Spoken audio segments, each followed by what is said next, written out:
I think we got one of our most Andor-esque scenes in The Acolyte when Vernestra and Senator Rayencourt are meeting, and he burns her so bad with his monologue. The Jedi is a massive unchecked power posing as a religion. That scene alone, I thought, was so rich and meaty that deserves a whole other season to explore what Rayencourt is setting up there. This idea that the Jedi opposing the Senate and the Senate wanting to review them. Man, I know that we touched on these subjects in the prequels. This is another thing that the Acolyte is bringing back to Star Wars, a little bit of this political stuff. But with the Jedi, in this case, Andor, obviously, Andor is very Jedi-light, but of course the Acolyte, we're in this High Republic era. How do you feel about exploring the Republic Senate versus the Jedi Council? Yeah, I really, really like it when Star Wars gets political, and political in like a meaty, approachable way, right? Like not necessarily trade federation and trade routes. That's not necessarily my jam, but this more complicated relationship between these two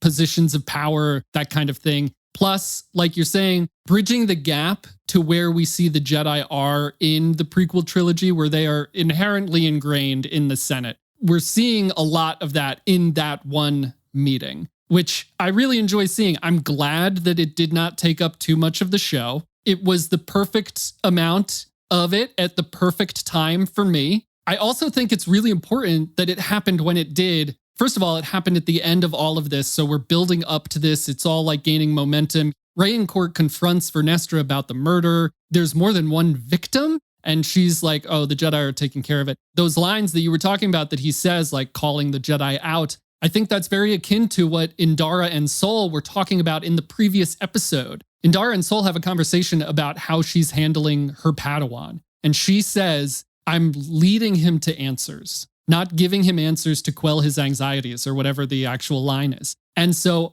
I think that line from Rayencourt in the next episode is kind of what the show has been trying to show us of the Jedi throughout the season. And so at the very end, they're stating it bluntly, but the entire show has been trying to lead us to that answer without telling us outright. And so that's why we've seen these like morally gray Jedi characters, right? They're not perfect. No one's perfect. There's never been a perfect Jedi, but we have followed the imperfection of this one group throughout this series, capped by this politician who's also like only in it for power. It's hard to say whether he has the best interest of like the galaxy in mind or he's just like in it for his own. But him actually saying those lines being the point, I believe, of what we were supposed to be getting as the audience the entire way through the series. Yeah, it's kind of the end of the crescendo through the series. It's subtext throughout the earlier episodes, and he kind of boldly states it at the end. It's interesting you said it was the perfect amount at the perfect time. I think it would have been strong to put that as sort of the B plot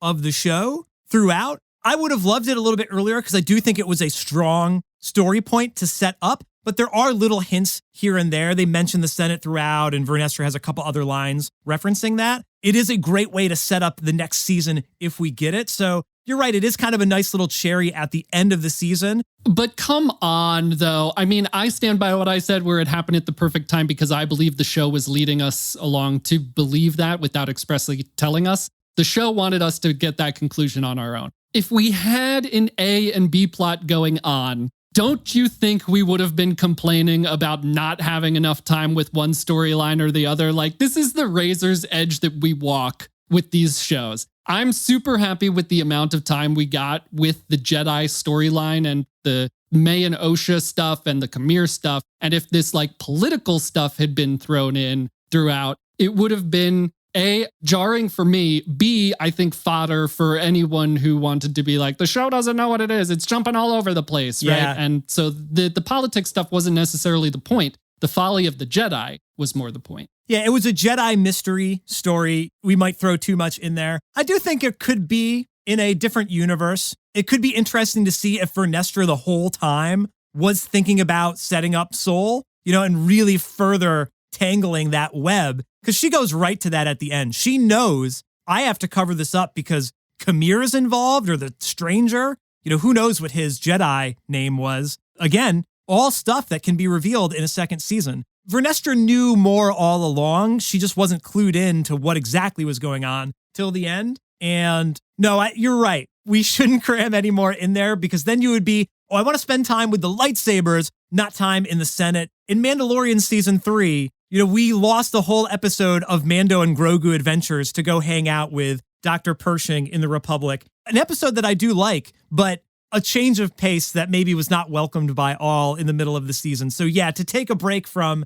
the Jedi lightsaber mystery show where we're bleeding kyber crystals and we're learning about new Force abilities to then spend a day in the Senate might have been a turnoff. I don't know. If we get a season 2, we have to spend some more time in the Senate, I think. All right, listeners, let us know. Do you want to spend some more time talking about the taxation of trade routes or the review of the Jedi Council? One of those might be more interesting than the other. I agree. Leave your comments down below and make sure to subscribe for more nerdy pop culture, but mostly Star Wars.